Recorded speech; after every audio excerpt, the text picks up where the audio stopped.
Welcome to GT5 news. ఈనాటి వార్తలకు స్వాగతం.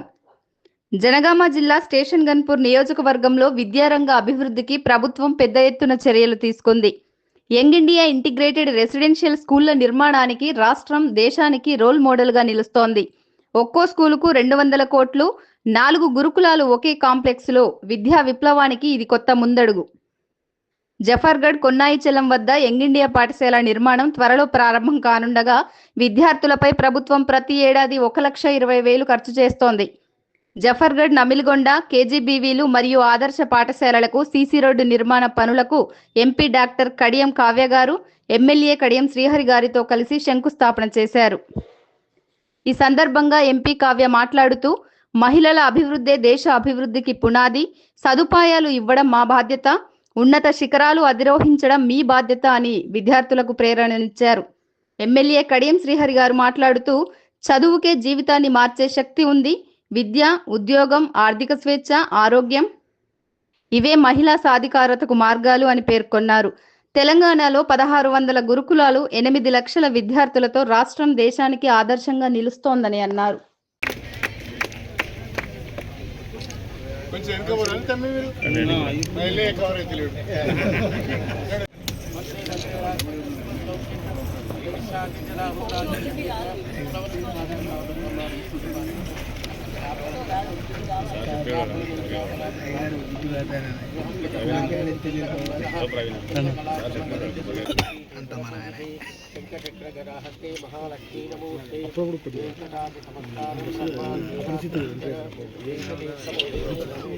జ్వరం వచ్చిందట. ఏమో మరి ఏం జ్వరం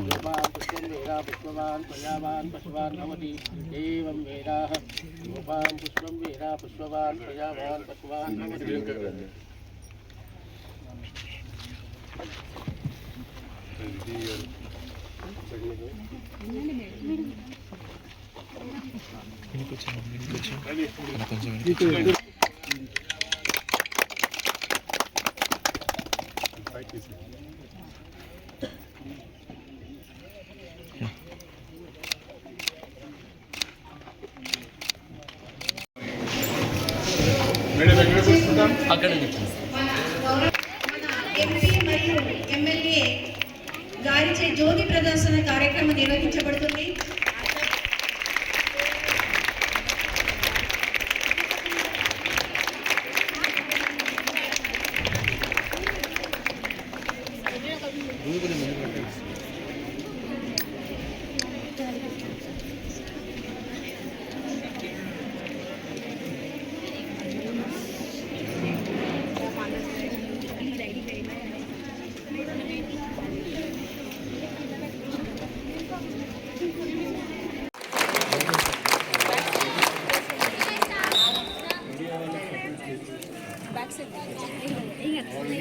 ఇక్కడ అనేక బోర్డులు నేను కూడా వేయించాను, కానీ ఇక్కడ నీళ్ళు పడడం లేదు.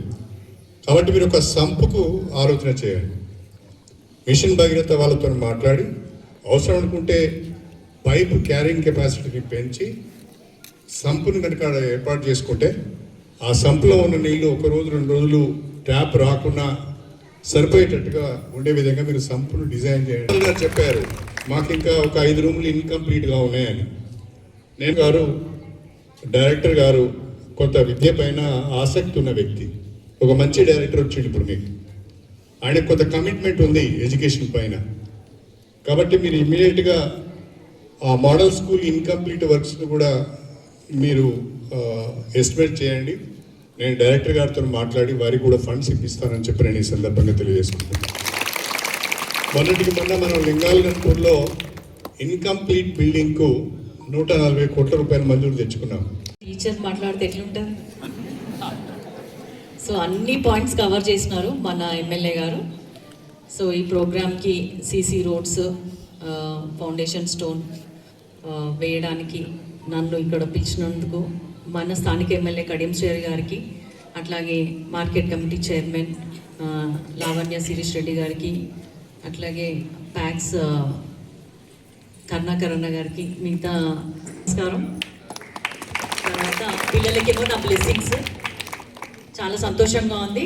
ఇక్కడ మన ఫండ్స్, ఎంపీ ఫండ్స్ ఎప్పటికప్పుడు డిస్ట్రిబ్యూట్ అవుతూ ఉంటాయి. ఎమ్మెల్యేలు ఏమైనా అడిగితే ఖచ్చితంగా అందులో భాగంగా మన ఎమ్మెల్యే గారు విద్యకి చాలా ఇంపార్టెన్స్ ఇస్తూ మీకు ఇప్పుడు మీ స్కూల్కి ఇవి కావాలి అని చెప్పి అడగగానే మన ఎంపీ ఫండ్స్ నుంచి కూడా ఇవ్వడం జరిగింది.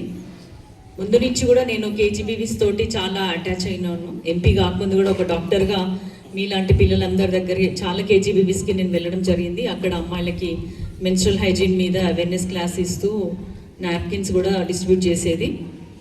అయితే ఆ టైంలో ఏం అబ్జర్వ్ చేసినామంటే అమ్మాయిలకి 10th క్లాస్ వరకు అవ్వగానే మళ్ళీ ఇంటర్ ఎక్కడో చదువుకోవాలి అంటే దూరం ఉంటుందని చెప్పి కొందరు పేరెంట్స్ ఏం చేసేటోళ్ళు అంటే పిల్లలకి పెళ్ళిళ్ళు కూడా చేసేటోళ్ళు. సో ఎందుకంటే భద్రత ఉండదు అన్న ఒక భయంతో కూడా అట్లాంటి టైంలో కేజీబీవీస్ని ఇంటర్ వరకు కూడా అప్గ్రేడ్ చేయించింది కడియం శ్రేయర్ గారు. అప్పుడు తను ఎందుకంటే కనీసం అమ్మాయికి 16 ఏళ్ళు కాదు 18 ఏళ్ళను నిండుతుంది స్కూల్లోనే కాలేజ్లోనే ఒకటే చోటు ఉంటే పేరెంట్స్ అప్పుడు ఆలోచిస్తారు అట్లీస్ట్ అమ్మాయిని చదివిద్దాంలే ఒకటే చోటు ఉంటుంది కదా భద్రంగా ఉంటుంది అని చెప్పి. సో ఎప్పుడైనా ఒకటే మాట అంటారు, వ్యక్తుల కోసం కాకుండా వ్యవస్థ కోసం పనిచేయాలి మనం అని చెప్పి. సో మహిళల పట్ల అమ్మాయిల పట్ల ఎందుకు ఇంత శ్రద్ధ ప్రేమ అంటే ఇంట్లో అంతా మేము మా వార్డెన్ మన ఎమ్మెల్యే గారు ఇంట్లో అంతా కూడా మేము 3 అమ్మాయిలము, తర్వాత తనకి 6 అక్క చెల్లెళ్ళు కూడా. అందువల్ల మహిళలకి వాళ్ళ సమస్యలు ఏంటి, వాళ్ళకి చదువుకుంటేనే లైఫ్ ఉంటుంది అన్న ఉద్దేశంతో తను మేము చదువుకుంటున్నప్పుడు కూడా మినిస్టర్ పెద్ద పెద్ద పోర్ట్ఫోలియోస్ చేసినారు. అయినా కూడా ఎంత దూరం పోయి ఎంత దూరం ప్రయాణం చేసినా అప్పట్లెక్క ఇప్పుడు తెలంగాణ ఒకటే ఉంది కానీ అప్పుడు తెలంగాణ ఆంధ్ర 2 కలిపి ఉమ్మడి ఆంధ్రప్రదేశ్ ఉండేది. ఎంత దూరం వెళ్ళొచ్చినా కూడా ఆ రాత్రి అయినా లేదా నెక్స్ట్ డే తెల్లారైనా కూడా చదువుకుంటున్నారా ఎట్లా చదువుకుంటున్నారు ఏంది అని ఎప్పుడూ ప్రిన్సిపల్ రోల్ ఎప్పుడు వదలలేదు. ఎవ్రీడే అట్లా ఉన్నారు కాబట్టి మేము 3 కూడా చదువుకోగలిగినాము. డాక్టర్, నేను, చెల్లె వాళ్ళిద్దరు ఇంజనీర్. మీకు ఎందుకు చెప్తున్నా అంటే సావిత్రిబాయి పూలే అసలు మనకి చదువు అవసరం లేదు మహిళలకి అని చెప్పి మన సొసైటీ మనల్ని దూరం పెట్టింది చాలా సంవత్సరాల పాటు. కానీ సొసైటీని ఎదిరించి చాలా మార్పులు జరిగినాయి. అట్లాంటి మార్పే బాలికా విద్య. ఆ బాలికా విద్యని అందించింది మనకి సావిత్రిబాయి పూలే, జ్యోతిబాయి పూలే.